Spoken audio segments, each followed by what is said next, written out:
Kick-Ass Witch, putting the K in magic. I'm Joanna DeVoe, and you're watching a video about expansion, spiritual expansion, and opening your mind. And it's not just about spirituality. This can apply to all areas of your life.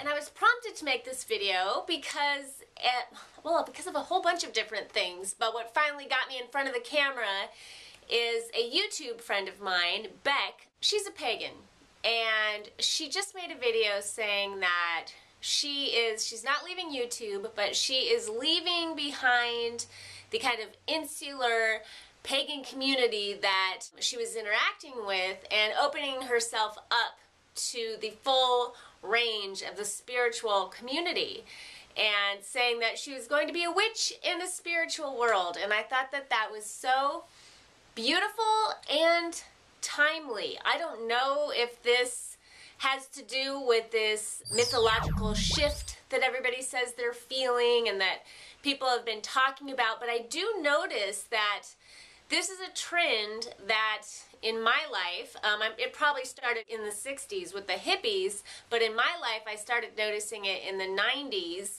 when I left behind my religion, which was Christianity, and started opening myself up to New Age ideas. And Oprah, who was already on the scene, she kind of just busted out with her Change Your Life TV and her magazine, and she was introducing the public to all of these really interesting New Age thinkers and thought leaders and spiritual guides who were pulling from all different kinds of traditions and talking about spirituality in a more open-minded way. And for me, I guess Christianity will always be at the heart of who I am as a spiritual creature, because I felt such a connection with God and I loved Jesus. But the beginning of my spirituality as an adult is really founded in the New Age movement. And what I really appreciate about that movement, and I think what made it resonate so loudly for me, was pulling from all the different religions. I had a deep interest, and I still do have an interest in theology of all kinds, and I was very interested in Eastern religions, and in particular I thought Buddhism was really fascinating, and Taoism is so fascinating, and it really added to my spirituality. Lately, I have been kind of, making friends in the pagan world, and have come to find that a lot of these people are appealing to me for the same reason the New Age crowd was appealing to me, in that they have a very open-minded approach to their spirituality. They don't hem themselves in with a lot of labels, even though, my friend Beck says she's trying to break out of being exclusively pagan and branch out more into just the spiritual realms. I find that a lot of these people are they pull from all different kinds of traditions to really shape and form their own practice and their own spiritual tradition, and I find that very inspiring. And something that I've kind of been tossing around the last year or so, there's a couple of things spiritually. One is reconnecting with Jesus, which I've done a lot of through reading about Gnosticism. I should have brought some books out here with me because I've got a bunch of favorites. Maybe I will make a video about that in the future. But that really got the ball rolling and got me thinking about Jesus. See, I can't even say it like Jesus. It still has a little Jesus twinge, but I loved Jesus so much, and I think he was a very cool, loving, hippie dude, and I don't know how he became the poster child for a kind of puritanical, judgmental way of life for some people. So I've been working on making friends with Jesus, and I've been also really interested in finding the goddess, finding a feminine source of divinity that I can connect with. But the problem for me is I don't believe in personified deity. I believe that we have anthropomorphized divine energy and turned it into something that's more relatable for us. And so we've created these myths and archetypes that make that more digestible for our human minds. So I did go around. Gnosticism helped with that too. I read a lot about Sophia or Sophia, however you want to pronounce it, and did some interesting, fun rituals around that. But I also, what took that deeper for me was finally just embracing the fact that I don't believe in personified deity. And I might never make that connection that I see some of my friends making, where they just feel the goddess and they're so in touch with that goddess energy and they love the goddess. If I don't believe in a god, how can I believe in a goddess? You know, and I finally came to that aha moment, and so I started digging back into the work of Joseph Campbell and Robert Ohado, who was a student of Carolyn Myss and teaches about archetypal astrology. He's really big on archetypes. He made his way into my life this year. I've been really into his work. And I picked up a book I did drag out for you, again, Sacred Contracts by Carolyn Myss. Sorry, I think I said Miss. It's spelled Miss, it's pronounced Mace. This is a book that I read and it bothered me because she talks about Jesus and she talks about a lot of different spiritual leaders in here, but she's talking about them through an archetypal perspective.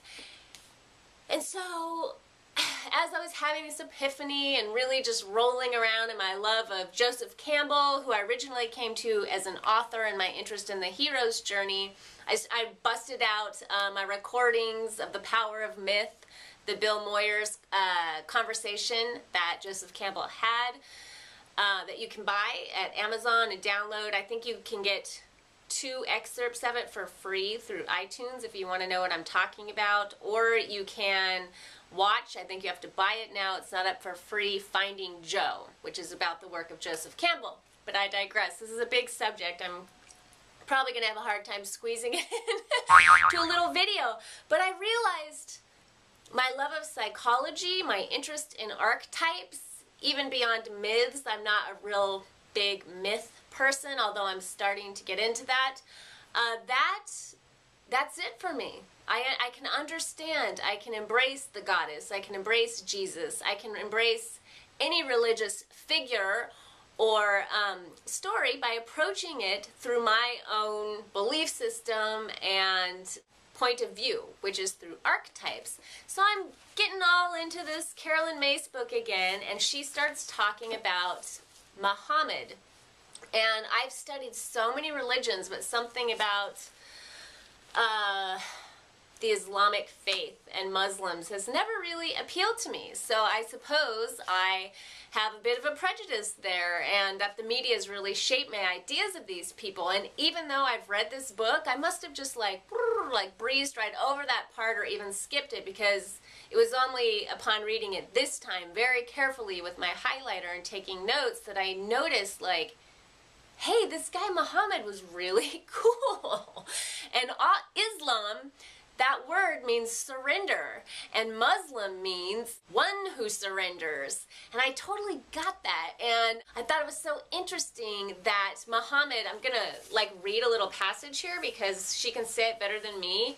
During his time in Arab society, women, orphans, the disabled, and poor were treated with scant compassion.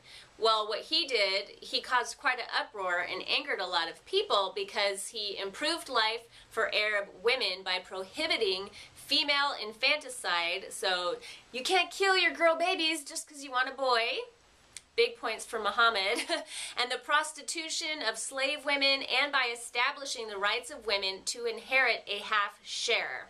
He did what he could to shift the balance of power in marriage by proclaiming that couples have reciprocal duties and rights, and that women should be educated. This totally flies in the face of everything that I have come to understand about Muslim people. She goes on to say that after he died, that patriarchal society kind of got rid of some of those rules and went right back to their oppressive ways. But the point is that at the heart of this religion that I, as an American, have come to distrust and be very suspicious of, lies a very beautiful premise.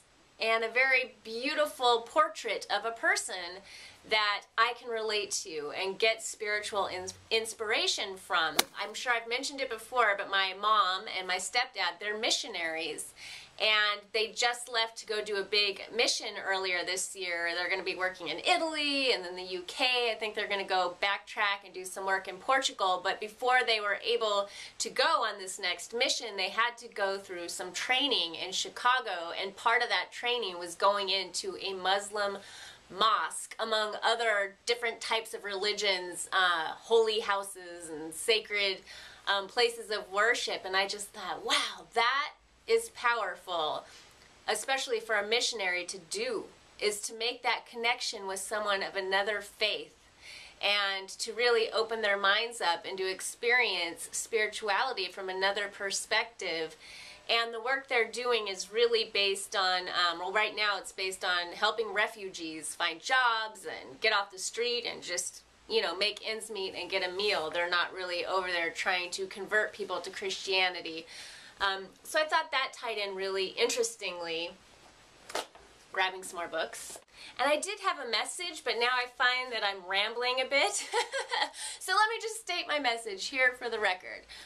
You can be a Christian, and you can experience other religions in order to expand who you are spiritually and to open up your practice without losing anything as a Christian. You don't have to practice someone else's religion or form of spirituality to understand it and to be touched by it and to allow it to deepen your own practice. Another thing that prompted me to make this video is I received an epic length video or an epic length email from somebody who had been watching my videos, and she's a Christian, and she wanted to take me to church, and she was concerned that I was a Wiccan. I'm not a Wiccan.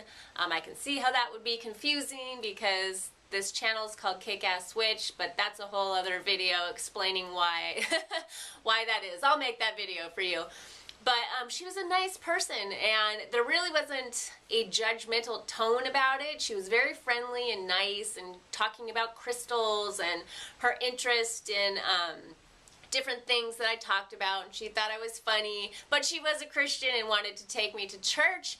And I was just thinking, gosh, there's such a blending now of faiths, and there's such a movement now of people opening themselves up to other spiritualities, and even if it makes them uncomfortable and even if they have a little judgment about it, that door has been opened a crack. This book is called Jesus Through Pagan Eyes, and this is written by a reverend, a Christian reverend, who now he's a leader of he's got a foot in both worlds. He's a part of like a Druid community in addition to his Christian community. So I thought, wow, this book is on shelves. You can buy this in the store and not in some little weird, you know, witchy shop in some back alley in the dark part of town. You can just get this at Barnes & Noble. That too is a sign that we are all becoming one spiritually. We're all influencing each other, and there is some sort of spiritual shift. I've heard it said that Christians, in order for Christianity to survive, they're going to have to redefine what Christianity is. And I can see how that would be very alarming and dismaying and discouraging to some more old-fashioned fundamentalist folks. But I thought that was a very true statement, and that it's not the end, it's just the beginning. They can open up their legacy to other people, invite other people in, and explore other people's religions to keep their legacy going, and to get back to what the real message of Jesus was, and to start stripping away what the church imposed upon it. And now, I don't know, I've really just taken this video kind of all over the place and veered left and right and left and right. But I wanted to mention this book too, Women Who Run with Wolves. I haven't read it yet, but interestingly, my friend Lenora, she recommended this book and she swears by it, and she says this was just so profound and moving and inspirational in her life. So I got a copy for myself and I tried to read it, and I was like, I don't know if it's really grabbing me. And then that's when I got back into the Carolyn Myss book, and then I kid you not, like so many pages in, Carolyn Myss is referencing this book. So I think this is just a time for me of exploring archetypes and myths. And for you, if what I said has made any sense and you were able to follow this like fly by the seat of my pants kind of rambling thought process, you should go to my friend's website, and I will totally link to it down below in the blog post here.